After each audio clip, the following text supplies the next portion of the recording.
Hello everyone, welcome back to our YouTube channel the exam cracker.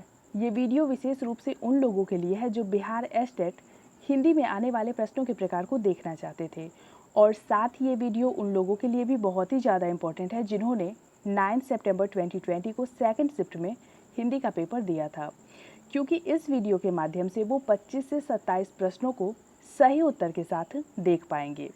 काफ़ी सारे लोगों के कमेंट इस टॉपिक को लेकर आए हुए थे, तो चलिए देख लेते हैं इन क्वेश्चंस को। इन क्वेश्चंस के एग्जैक्ट ऑप्शंस जो दिए गए थे वो नहीं लिखा गया है यहाँ पे डायरेक्ट सही उत्तर के साथ आपको उन क्वेश्चंस को बताया गया है। तो यहाँ पे एक क्वेश्चन पूछा गया था कि धूमिल किन का उपनाम था। तो यहाँ पे 4 ऑप्शंस आपको दिए गए थे। जो करेक्ट आंसर होगा आपका वो हो जाएगा सुदामा पांडे। सुदामा पांडे जी का उपनाम धूमिल था। नेक्स्ट क्वेश्चन था कि सरन का पर्यायवाची क्या होगा। तो सरन का जो पर्यायवाची होता है वो त्राण होता है। ठीक है, अगला क्वेश्चन देख लेते हैं। एक था कि विराग का विलोम शब्द क्या होगा। तो ये काफ़ी इजी था। विराग का विलोम शब्द जो होता है, अपोजिट जो होता है, वो अनुराग होता है। यहाँ पे जो क्वेश्चंस के सीरियल नंबर आप लोगों को दिख रहे होंगे ये एग्जैक्ट नहीं है, क्योंकि 2-3 स्टूडेंट्स ने मिलकर इसको कलेक्ट किया है। अगला क्वेश्चन देख लेते हैं। गुरु गोविंद सिंह का जन्म कब हुआ था। तो उनका जन्म 1666 ईस्वी को हुआ था। ये क्वेश्चंस उन लोगों को काफ़ी इजी लगा होगा जिन्होंने 2016 में गुरु गोविंद सिंह की 350वीं जयंती, जिसको प्रकाश पर्व के रूप में पटना में आयोजित किया गया था, उसमें उन्होंने भाग लिया होगा या फिर उसको सुना होगा।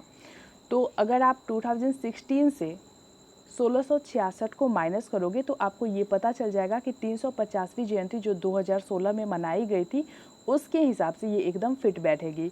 तो अगला क्वेश्चन देख लेते हैं। जिज्ञासा का अर्थ क्या है।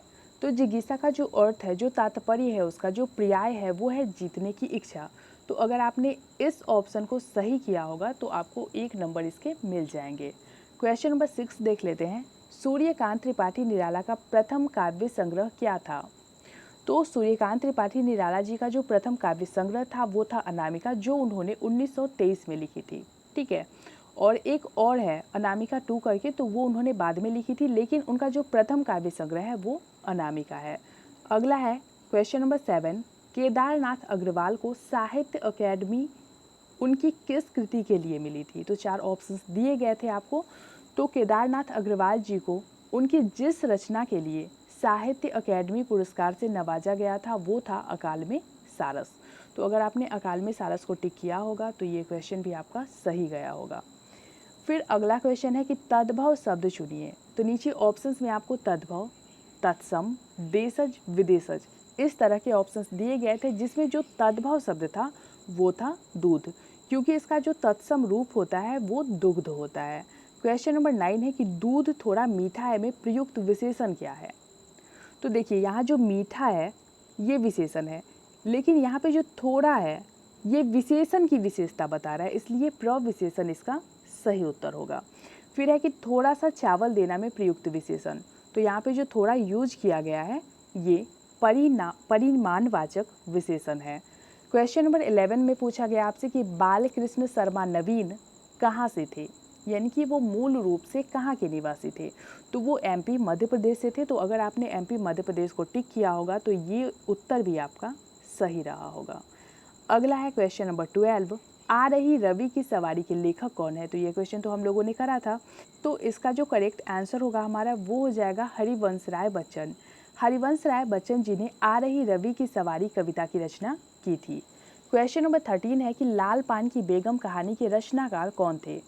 तो लाल पान की बेगम जो एक आंचलिक कहानी है उसके रचनाकार फणीश्वर नाथ रेणु जी हैं। तो अगर आपने फणीश्वर नाथ रेणु जी को टिक किया होगा तो इसके भी 1 मार्क्स आपको मिल जाएंगे।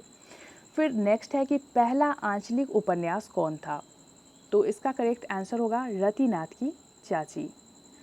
नेक्स्ट है कांसे की वाग्देवी की मूर्ति किस पुरस्कार में दिया जाता है। तो वाग्देवी यानी कि माता सरस्वती की जो मूर्ति होती है वो किस पुरस्कार में प्रदान किया जाता है। तो इसका जो सही उत्तर होगा आपका वो हो जाएगा ज्ञानपीठ पुरस्कार। आगे देख लेते हैं। Question number 16। सकर्मक क्रिया कौन सी है। ऑप्शंस में आपको हंसना, रोना, खाना और टहलना दिया गया था। तो इन चारों ही ऑप्शंस में से जो सकर्मक क्रिया की श्रेणी में आते हैं वो है खाना। नेक्स्ट है बेटा बिगाड़ के डर से क्या ईमान की बात न करोगे? प्रस्तुत पंक्तियाँ किस रचना से ली गई है? तो नीचे 4 ऑप्शंस दिए गए होंगे आपको। तो ये जो पंक्ति है वो पंच परमेश्वर से ली गई है और ये पंक्ति खाला बोलती हैं, ठीक है। तो अगर आपने ये ऑप्शन टिक किया होगा तो इसके भी 1 मार्क्स आपको मिल जाएंगे। फिर क्वेश्चन नंबर 18 है, भाषा क्या है? तो भाषा जो है वो एक अर्जित संपत्ति है। तो अगर आपने इसको टिक किया होगा तो आपका ये उत्तर सही रहा होगा। फिर नेक्स्ट देख लेते हैं, पुल्लिंग शब्द क्या है? तो इसका सही उत्तर मोती होगा। नेक्स्ट है, मंझन के बारे में क्या सत्य नहीं है? तो नीचे 4 ऑप्शंस दिए गए थे आपको, जिसमें आपको बताया गया था उनके बारे में।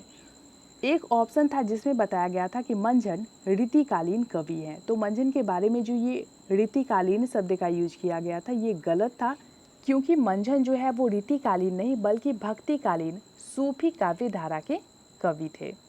फिर नेक्स्ट है, सुनहु तात यह अमर कहानी किनकी आत्मकथा है? तो इसकी जो राइटर है ये जिनकी आत्मकथा है वो है शिवानी। नेक्स्ट है, भारत माता कविता सुमित्रानंदन पंत जी के किस काव्य संग्रह से लिया गया है?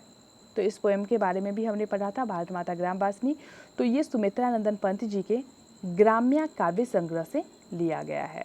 नेक्स्ट है क्वेश्चन नंबर 23, इनमें से कौन रस के भेदों में नहीं आता? ऑप्शंस दिए गए थे आपको, श्रृंगार, वीर, हास्य और माधुर्य। तो श्रृंगार रस तो डेफिनेटली होता है, वीर रस भी होता है, हास्य रस भी होता है, लेकिन माधुर्य जो है ये कोई रस नहीं है, ये रस के भेदों में नहीं आता। तो अगर आपने ऑप्शन 4 टिक किया होगा तो इसके भी 1 मार्क्स आपको मिल जाएंगे।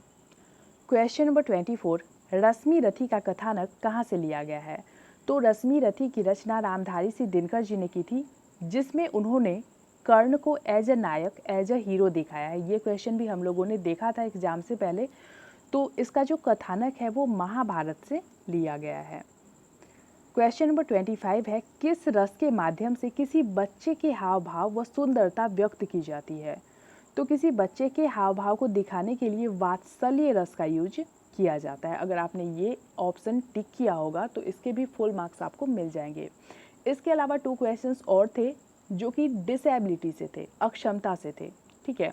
तो एक क्वेश्चन पूछा गया था कि लेखन संबंधी जो डिसेबिलिटी होती है, जिसमें इंसान को लिखने में प्रॉब्लम होती है, वो क्या है? ऑप्शंस दिए गए थे आपको, डिसलेक्सिया, डिस्ग्राफिया, अफेजिया, डिफेजिया, इस टाइप के। तो लेखन संबंधी जो अक्षमता होती है उसको डिस्ग्राफिया के नाम से जानते हैं। इसके अलावा एक क्वेश्चन और था जिसमें ये पूछा गया था कि पठन संबंधी अक्षमता, पढ़ने के संबंध में जो डिसेबिलिटी होती है उसको क्या कहते हैं? तो उसको हम डिसलेक्सिया के नाम से जानते हैं, जिसमें स्टूडेंट्स 100 को वाच, न्यूक्लियर को अनक्लियर, इस तरीके से अल्फ़ाबेट्स को उलट पुलट करके पढ़ते हैं। तो इस वीडियो में हमने 9 सितंबर 2020 को सेकंड शिफ्ट में हुए हिंदी के कुछ इम्पॉर्टेंट क्वेश्चंस को देखा। आपको अगर ये वीडियो अच्छी लगी होगी तो प्लीज़ लाइक कमेंट के थ्रू ज़रूर बताइएगा और शेयर भी ज़रूर करिएगा अपने फ्रेंड्स के साथ। मिलते हैं हमारे नए वीडियो में, तब तक के लिए पढ़ते रहिए, बढ़ते रहिए।